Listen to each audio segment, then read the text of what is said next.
Assalamualaikum warahmatullahi wabarakatuh. Perkenalkan, nama saya Melinda Cindiana, NIM C1C018179. Saya di sini menyajikan tentang aspek perilaku pada akuntansi pertanggungjawaban. Pengertian akuntansi pertanggungjawaban.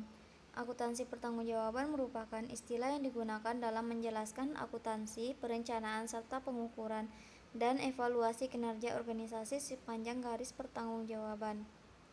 Tujuan dan keuntungan akuntansi pertanggungjawaban. Menurut Robert N. Anthony dan Roger H. Hermanson, dikemukakan bahwa tujuan akuntansi pertanggungjawaban adalah membebani pusat pertanggungjawaban dengan biaya yang dikeluarkannya.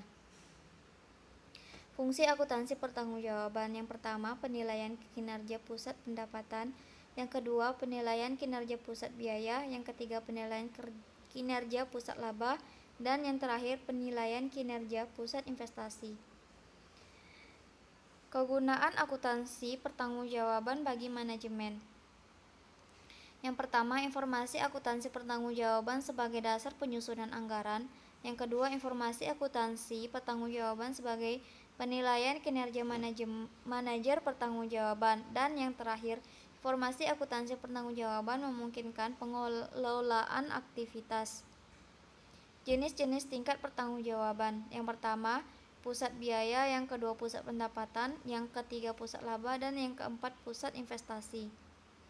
Aspek-aspek perilaku dalam organisasi. Perilaku organisasi adalah suatu bidang studi yang menyelidiki dampak perorangan, kelompok, dan struktur pada perilaku dalam organisasi dengan maksud menerapkan pengetahuan semacam itu untuk memperbaiki keefektifan organisasi.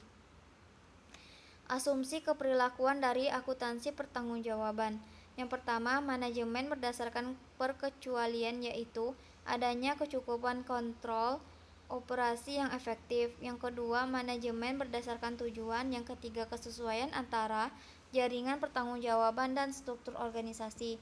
Yang keempat, penerimaan pertanggungjawaban. Dan yang kelima, kapasitas untuk mendorong kerjasama.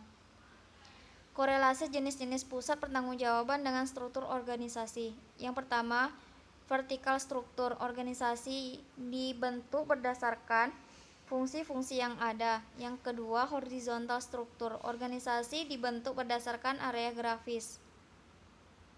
Terima kasih. Wassalamualaikum warahmatullahi wabarakatuh.